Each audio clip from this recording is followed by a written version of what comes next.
नमस्कार, स्वागत आप सभी का YouTube channel knowledge TV Haryana. आज 7 फरवरी शुक्रवार दोपहर 2:30 बजे तक हरियाणा वासियों के लिए 8 बड़ी खबरें, घोषणा, ऐलान। क्या है पूरी जानकारी, आइए देखते हैं। हरियाणा की सबसे तेज़, सबसे सटीक जानकारी के लिए यूट्यूब चैनल नॉलेज टीवी को सब्सक्राइब जरूर कर लें। तो आइए देखते हैं हरियाणा आज 7 फरवरी 8 बड़ी खबरें, घोषणा, ऐलान। पहली बड़ी घोषणा, हरियाणा से युवाओं के लिए प्रदेश सरकार की ओर से नए सीईटी कॉमन एलिजिबिलिटी टेस्ट के लिए अभी तक कोई एजेंसी तय नहीं की गई है। ऐसे में 15 लाख से ज़्यादा युवाओं का इंतजार लंबा हो सकता है। जब तक सरकार की वजह से एजेंसी तय नहीं की जाती तब तक सीईटी का काम आगे नहीं बढ़ पाएगा। यदि अब की बार सरकार एनटीए एग्जाम नहीं कराता है तो हरियाणा कर्मचारी चयन आयोग इस एग्जाम को करा सकता है। आयोग पेपर किसी एजेंसी से तैयार करा सकता है। हालांकि हरियाणा कर्मचारी चयन ने सीईटी की तैयारियों को लेकर सभी जिलों में पिछले दिनों अपनी टीम भेजी थी। ये टीम जिलों से सेंटर चेक करने आई थी। टीमें लौट आई हैं, तो अब सेंटरों की डिटेल संबंधित जिलों के डीसी और आयोग के पास भेजी जाएगी। इसके बाद ही तय होगा कि किस जिले में कितने सेंटर बनाए जाएंगे। यदि किसी जिले में सेंटर को हटाना है तो आयोग ये निर्णय लेगा। सरकार की वजह से एजेंसी तय करने के बाद यह एग्जाम होगा। सूत्रों का कहना है कि एग्जाम के मार्च के अंत तक होने की संभावना है। यह भी संभावना है कि 4 सत्रों में यह परीक्षा हो, यानी मॉर्निंग व इवनिंग में 2 दिनों में यह परीक्षा ली जा सकेगी। यदि 15 लाख युवा परीक्षा देंगे तो एक दिन में 3.5 लाख से ज़्यादा परीक्षार्थियों की परीक्षा होगी। तो परीक्षा का शेड्यूल जारी होने के बाद आयोग की ओर से पंजीकरण पोर्टल खोला जाएगा। इस पोर्टल पर युवा पंजीकरण करा सकेंगे। तो आयोग का अनुमान है कि अब की बार 15 लाख युवा इस बार परीक्षा दे सकते हैं। पिछली बार करीब 9.25 लाख ने परीक्षा दी थी और 3.57 लाख के करीब युवा पास हुए थे। तो पंजीकरण के लिए भी खोला जाएगा। फरवरी के आखिर में, मार्च में पंजीकरण के लिए खोला जा सकता है। अप्रैल के शुरुआत में या अप्रैल के आखिर में एग्जाम होने की संभावना दिख रही है। तो ये आप देख सकते हैं, सीईटी के लिए अभी एजेंसी तय नहीं की गई है तो लंबा इंतजार हो सकता है। बोर्ड की परीक्षाओं के बाद अप्रैल में संभावित है सीईटी। आइए अगली बड़ी घोषणा देखते हैं। हरियाणा कर्मचारी चयन आयोग को जेई, क्लर्क और कांस्टेबल पुरुष और महिला और सीईटी ग्रुप 56-57 की भर्ती का रिजल्ट पंजाब एवं हरियाणा हाईकोर्ट ने संशोधित करने का आदेश दिया है। हाईकोर्ट ने यह फैसला उन अभ्यर्थियों के पक्ष में दिया है जिनकी उम्मीदवारी पिछड़ा वर्ग प्रमाण पत्र पुराने होने की वजह से रद्द कर दी गई थी।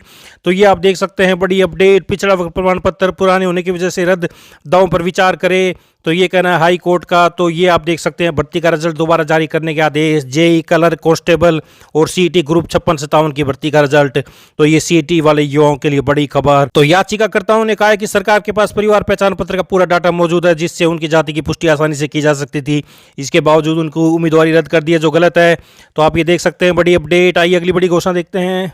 ऑनलाइन उपभोक्ता सेवाएं दे रही एग्रीगेटर कंपनियों के प्लेटफॉर्म पर काम कर रहे गिग वर्कर्स को ईपीएफओ पेंशन सुविधा के दायरे में लाया जाएगा। समझा जाता है कि श्रम मंत्रालय ने गिग वर्कर को ईपीएफओ पेंशन सुविधा देने के प्रस्ताव का मसूदा लगभग तैयार कर लिया, जिसे जल्दी कैबिनेट की मंजूरी के लिए भेजा जाएगा। वर्कर्स को पेंशन देने के लिए एग्रीगेटर कंपनियों से एक न्यूनतम अंशदान लिया जाएगा। इसके लिए उनके हर बिलिंग लेन देन से 2 या 3% राशि पेंशन अंशदान के लिए ली जाएगी। गिग वर्कर को एक यूनिवर्सल अकाउंट नंबर जारी किए जाएंगे जिसमें 2-3 एग्रीगेटर कंपनियों के लिए काम करते हुए एक ही खाते में सबका पेंशन अंशदान हासिल किया जा सकेगा। ऑनलाइन कंपनियों के साथ डिलीवरी से जुड़े कार्य करने वाले कर्मचारियों को गिग वर्कर कहा जाता है। तो ये आप देख सकते हैं, देश में गिग वर्कर की संख्या लगभग 1 करोड़ है। तो ये आप देख सकते हैं, जोमेटो, स्विगी, ओला, उबर जैसी तमाम बड़ी एग्रीगेटर कंपनियों से चर्चा कर उनको सामाजिक सुरक्षा के लिए अंशदान करने की हामी भरवा ली है। तो ईपीएफओ पेंशन के दायरे में आएंगे गिग वर्कर, तो गिग वर्कर को फायदा हो सकता है। तो ये बड़ी अपडेट सभी गिग वर्कर्स के लिए। आइए अगली बड़ी घोषणा देखते हैं। सरकार एवं शिक्षा विभाग की ओर से विद्यार्थियों को अपने दस्तावेज सुरक्षित रखने के लिए अपार आईडी की सहूलियत दी जा रही है। इसके लिए प्रत्येक विद्यार्थियों को अलग से समय का डिजिटल लॉकर बनेगा। इस अपार आईडी से ही आगामी समय में भविष्य में नौकरी भी इसी से मिलेगी। योग्यता के आधार पर नौकरी हासिल करने में आसानी होगी। साथ ही संस्थानों के बीच शैक्षणिक क्रेडिट का आसानी से तबादला हो सकेगा। तो विद्यार्थियों को कोई भी आवेदन करने में आसानी होगी। ऑफलाइन हार्ड कॉपी की जरूरत नहीं पड़ेगी। फिर भी शिक्षक और अभिभावक गंभीर नहीं है। कुछ स्कूलों में 75% तो कुछ स्कूलों में 70% छात्रों के पर आईडी बन चुकी है। तो शिक्षकों के अनुसार इसमें अभिभावक की सहमति जरूरी है, तभी पर आईडी बनाई जा सकती है। कारण बताया जा रहा है कि नाबालिग होने की वजह से अभिभावकों से सहमति लेना अनिवार्य है। कुछ अभिभावक मना कर देते हैं क्योंकि हर किसी को डाटा लीक होने का डर बताया है। अगर अपार आईडी अनिवार्य होने के बाद नियोक्ता और संस्थान तत्काल छात्र के प्रमाण पत्र की जांच कर सकेंगे। तो कई बार छात्र स्कूल या कॉलेज बदलते हैं, माइग्रेशन के समय दस्तावेज जमा नहीं कर पाते हैं, जिस कारण दाखिला प्रक्रिया में बाधा आती है। इसलिए भारत सरकार ने अपार आईडी बनाने अनिवार्य की है। तो विद्यार्थियों को अपने आधार कार्ड व पीपीपी सहित अन्य दस्तावेज के साथ अपने विवरण की जांच करानी होगी। इसके लिए विद्यार्थियों के अभिभावकों से भी अनुमति लेनी होगी। बाकायदा लिखित में हस्ताक्षरित सहमति आवेदन लिया जाएगा। छात्र की पहचान, यूडीआई SI प्लस पोर्टल के माध्यम से सत्यापित की जाएगी। विद्यार्थी के अपार आईडी को सुरक्षित तौर पर छात्र के डिजिलॉकर खाते से जोड़ा जाएगा। तो अपार आईडी से विद्यार्थियों को मिलेगी नौकरी, अभिभावक गंभीर नहीं। तो ये बड़ी अपडेट है, छात्र का बनेगा अपना अलग डिजिलॉकर। तो ये बड़ी अपडेट आई। अगली बड़ी घोषणा देखते हैं। तो बड़ी अपडेट सभी के लिए, जल्द ही आपको अपने वाहन के फास्टैग को बार बार रिचार्ज कराना बीते जमाने की बात हो सकती है। भारत सरकार ने राष्ट्रीय राजमार्गों, नेशनल हाईवे और एक्सप्रेसवे पर टोल भुगतान को आसान बनाने के लिए निजी वाहनों के लिए वार्षिक और लाइफ टाइम टोल पास की योजना का प्रस्ताव रखा है। वार्षिक टोल पास की कीमत 3,000 रुपये प्रति वर्ष होगी। लाइफ टाइम टोल पास की कीमत 30,000 रुपये होगी। लाइफ टाइम टोल पास 15 वर्षों के लिए मान्य होगा। तो ये आप देख सकते हैं, सरकार ने नेशनल हाईवे एक्सप्रेसवे के लिए वार्षिक और आजीवन टोल पास का रखा प्रस्ताव। वाहन के लिए फास्टैग रिचार्ज कराना बीते जमाने की बात। तो अब ये 1 साल तक असीमित यात्रा की सुविधा। सड़क परिवहन और राजमार्ग मंत्रालय का लक्ष्य निजी कारों के लिए वार्षिक टोल पास प्रदान करना है, जिसकी कीमत यूजर्स के लिए प्रतिवर्ष 3,000 रुपये होगी। पास को वाहन के मौजूदा फास्टैग खाते में इंटीग्रेट किया जाएगा, जिससे उपभोक्ता को राष्ट्रीय राजमार्गों एक्सप्रेसवे तक असीमित पहुंच हासिल होगी। इस पास को खरीदने के बाद उपभोक्ता को अगले 1 साल तक अपने फास्टैग खाते को बार बार रिचार्ज करने की जरूरत नहीं होगी। 15 साल तक टोल देने की चिंता नहीं लाइफ टाइम टोल पास में। तो वो लाइफ टाइम टोल पास भी इसी तरह काम करता है। तो इसकी वैधता 15 साल है। इसकी कीमत लगभग 30,000 रुपये है। वार्षिक पास की तरह इससे भी उपभोक्ता के फास्टैग खाते से इंटीग्रेट किया जाएगा।